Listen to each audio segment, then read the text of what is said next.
This is circulatory physiology in 4 parts.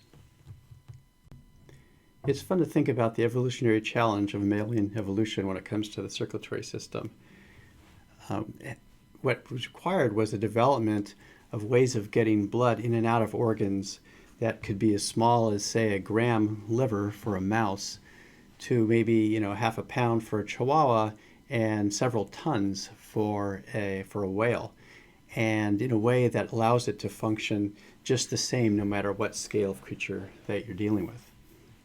So the principles in this course certainly will apply to both you and your patients and their favorite animals. So the 4 parts of this course are the following. In this one, we'll talk about oxygen content and delivery. And then the next part will deal with red blood, the arterial circulation and blood pressure, and capillary structure and function. And then after the oxygen leaves that blood, we'll talk about blue blood, which is venous return and venous function. And we'll talk about the right heart and the pulmonary circulation. And then finally, we'll talk about the left heart structure and function and kind of integration of both vascular physiology and heart physiology and circulatory homeostasis, and talk about it in a variety of contexts like normal states, disease states, and with exercise. Slide, and that is that we've kind of abbreviated arterial oxygen content, oxygen delivery as cardiac output times hemoglobin. As we discussed, this factor here goes away quite easily. And when you think about arterial saturation, usually you're pretty good physicians and providers, you're keeping it near 1.0 or 100% saturated. So this number is 1, and that goes away pretty quickly. And this constant is constant, so we get to throw that one away. And so that allows us just to say that oxygen delivery is essentially hemoglobin times cardiac output. And that's the intent of this slide. And so kind of putting that together with mixed venous O2 sat and oxygen consumption. Oxygen consumption is called V.O2, which is kind of a per minute function. That's what the dot means. And so here is DO2, here's extracted blood, V.O2, and then these are the leftovers, which is the mixed venous content. And it's often approximated by just looking at the mixed venous oxygen or central venous oxygen saturation. And again, the reason is that if you were to write out the content of arterial oxygen equation and the content of venous oxygen equation, they have the same terms. They have hemoglobin, which is going to be the same, whether it's in arterial venous circulation. The 1.34 is the same. The only thing that really changes is the saturation. And so you can kind of cut to the chase and ignore all the other numbers, including the dissolved oxygen, and just think about and kind of get an approximation of what the leftovers or the mixed venous content is by just looking at the saturation, the hemoglobin saturation of the blood in that area. And this is really kind of like the physiologic reserve. And so if you have to kind of dig deep and exert yourself further, this is the blood that you're not using, and this is, or the oxygen that you're not using, and this is the oxygen that you can call upon to take care of whatever business your body is demanding of you. Okay, so another way of looking at this relationship is graphically in this way, where we have oxygen delivery on the x-axis, and there should be a dot there, V.O2, on the y-axis. And each of these little markers here is basically a unit of mils or deciliters of blood per minute. And the scale is the same on both. And what you'll notice is that depending on your activity level, you'll be on one of a series of curves that all have this kind of shape here. And you're never kind of like hanging out on one curve. So this is me hanging out here, giving a talk. When I'm going to run to the door to see what UPS was brought, I'm going to be exerting myself a little bit higher. And so this is V.O2. And so again, that's kind of dependent on your behavioral factors, what you're doing, activity factors, how much muscles in play, and how much heat you're trying to generate, just what's your oxygen consumption level. And then DO2 is based on these factors. And what you see is for every level of V.O2, there is a level, there is a portion where if the oxygen delivery is less than what the body is demanding, you develop this oxygen debt. So let's just say that each one of these is 1 liter per minute. So this in this dark red curve, this body is demanding 2 liters per minute of oxygen. And let's say the body is only supplying, either reasons of anemia or heart failure, only supplying 1 liter. So the body wants 2 and it's able to consume 2, but it's only being supplied 1. And so this is an oxygen debt here of 1 liter per minute. And this means that any kind of energy that is going to be exerted, a lot of that energy is going to have to come from ATP that's generated by anaerobic rather than aerobic metabolism. And so it turns out to be that as your oxygen delivery goes up, all of a sudden, it's pretty good at supplying whatever the body demands. And most of the time, our bodies are functioning way out here. So no matter what our body is demanding, it's pretty easy to have enough oxygen to fulfill that demand. But when we're talking about critically ill patients or patients that are taking huge hits in some component of oxygen delivery, they can be down in this part of these curves, the so-called oxygen-dependent part of the curve, and that could be a very dangerous place to be living. And that is the basis of developing a shock state where you don't have enough energy to fulfill the normal demands of even just basic metabolism and cell health. So this is kind of an important way of tying together supply and demand of oxygen. And DO2 is supply and V.O2 is demand. And most of the time, again, because we have so much physiologic reserve, we're way out on these parts of the curve, and it's really kind of in really novel situations of, say, sprint exercises or extreme diseases where you're losing blood and cardiac output that will put you down in a place where you're undergoing anaerobic metabolism. So another way of tying together some of these factors is seen in the Fick equation, and this is often used to calculate cardiac outputs in critical care units where other means might not be available or reliable. But again, this kind of ties together the aspects of venous content, oxygen consumption, and arterial content with cardiac output. And so if you think about, here's your arterial content, and you take away the mixed venous content, and you apply that times kind of a rate factor cardiac output, that's how much oxygen you're consuming in a given minute. And then if you can measure the V.O2 or pick up some fudge factor off the internet that approximates what V.O2 should be, and you divide it by typically 1 minus your mixed venous O2 saturation, you can use that to drive cardiac output. And so again, here's a question: what differentiates content arterial from its venous counterparts? And it's really the saturation of the hemoglobin. And so to make this measurement, what you have to do is obtain an arterial sample, or just assume that it's that your hemoglobin is completely saturated, and then compare that to the saturation of either mixed venous or central venous blood to then compute this. And so again, do you really need to know the cardiac output? If this level here is something like 45, 50%, that's dangerously low. You have a huge problem with oxygen delivery. And so it's just a matter of figuring out whether it's your hemoglobin, and if your hemoglobin's okay, then what's left is your cardiac output. So play around with this equation a little bit and think about what it would look like in a couple different situations. Or proceed to this slide where we have done the same thing. So we'll start here with this baseline where we have oxygen delivery, which consists of cardiac output on one axis, hemoglobin on the other, and then a certain amount of oxygen consumption, and this looks like about 30%, and then the mixed venous O2 saturation of 70%, and that's the leftovers. And so often we trend out central venous or mixed venous O2 saturations as a way of monitoring critically ill patients. either in ICU or in big operations. And so it's kind of a fun thought question to pose to yourself, like, well, let's see if you have mixed venous O2 saturation that was started out 70% at the beginning of a case or beginning of a critical care encounter, and now it's 45%. What could be going on?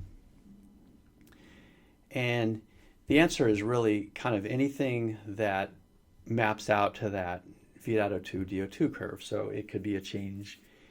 It could be is that you're just consuming oxygen at an incredibly high rate. In the case of, say, an operative patient, that would be something like MH, or someone who's really not getting anesthetized but's paralyzed and underneath is just like going nuts and consuming all sorts of oxygen. So it could be both V.O2 or it could be either components of DO2, which is hemoglobin or cardiac output.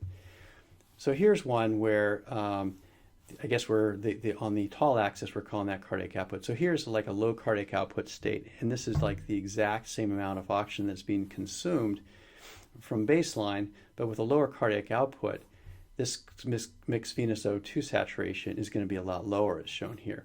So one state can be first off a high V.O2 with the same amount of cardiac output, or it could be a lower cardiac output giving you a lower DO2 but with the same amount of V.O2, and so that can lead to a lower mixed venous O2 saturation.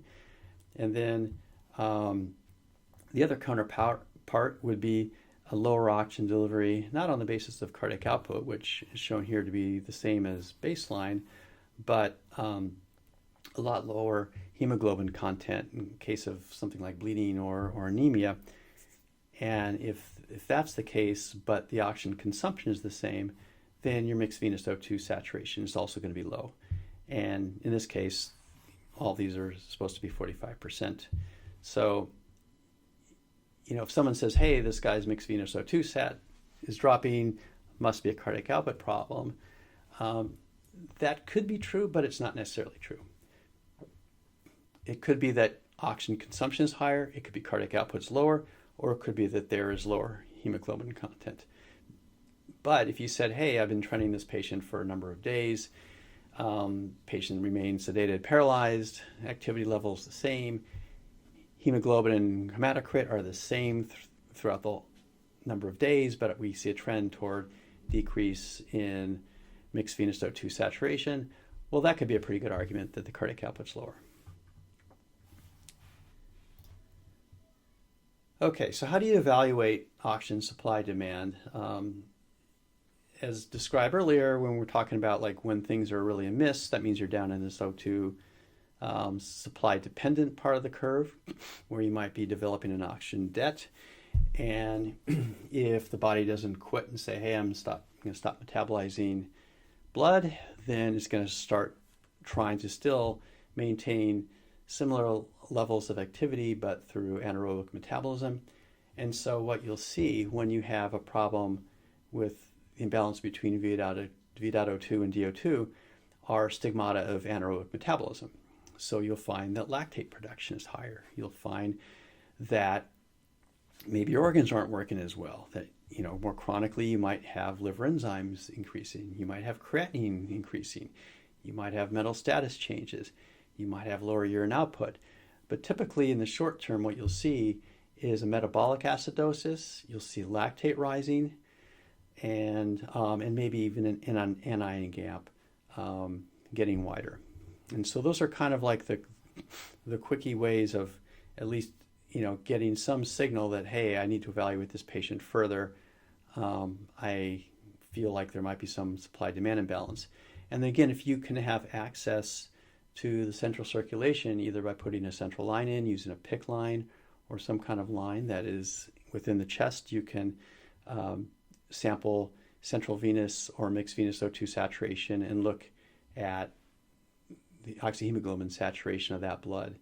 And if you have a very egregious imbalance, you'll find that the blood is over-extracted and the saturations will be lower. Okay, so we're going to change gears a little bit here and talk about the other factor that's really important in dealing with organ blood flow and oxygen delivery is is the fact that patient has to have a blood pressure that's within that person's normal range. And so typically we consider like the low end of a mean pressure to be 60. We often strive to maintain maps of 65 or greater, and there's probably growing evidence that it's even higher maps are probably better for critically ill injured patients, but past a lot of the big data studies show that 65 is kind of like the low end. But anyway, your body is really good at trying to at maintaining constant blood flow through an organ as long as you can get blood to that organ with a pretty minimal blood pressure. And then when you get to blood pressures that are really high, you run into vasogenic edema and wash out of metabolites that might actually change your vascular tone and probably increase the organ blood flow in the body at that time. But your body works really hard to try to maintain blood pressure within a range. Some patients who have had chronic hypertension have what we call right-shifted curves, where that map of 65 that might have been pretty good for this patient here is just like miserable for that patient because they're not going to be able to have any, the minimum amount of organ blood flow. And so that's actually where some of the desire to individualize blood pressures comes from, is just the understanding that if you see that a patient as an outpatient when they're generally healthy have blood pressures that are, like 140 over 90 and so forth, well, then a map of 65, like an average pressure that's way lower than their lowest pressure, the diastolic of 90, just is not going to be adequate. So the body kind of deals with blood in terms of delivery and extraction, as we described with the various equations, but also the other medium of exchange for helping blood circulate is the regulation of blood flow, blood pressure. And you're familiar with, carotid bodies, aortic arch, baroreceptors, various heart rate modulating mechanisms that are all designed to try to maintain blood pressure within what the body considers normal, whether it's either a right-shifted or a normotensive type autoregulatory curve. And so in terms of how we deal with the circulation, if we see that the body has lost its ability to maintain blood pressure, we don't take that as a natural state that we should ignore, but something that we should actively manipulate in order to get blood pressure where it belongs.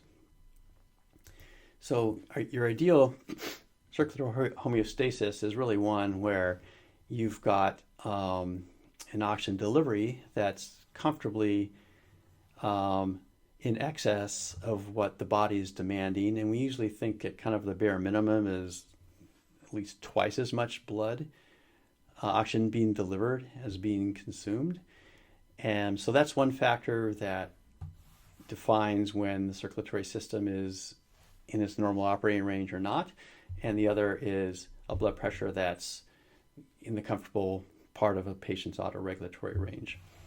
And accordingly, where things go amiss is where the body loses its ability to maintain blood pressure in a normal range. So examples would be all the forms of distributive shock, where either by spinal cord injury or through inflammatory processes, your vascular smooth muscle / endothelial unit becomes dysfunctional and cannot maintain normal vascular tone.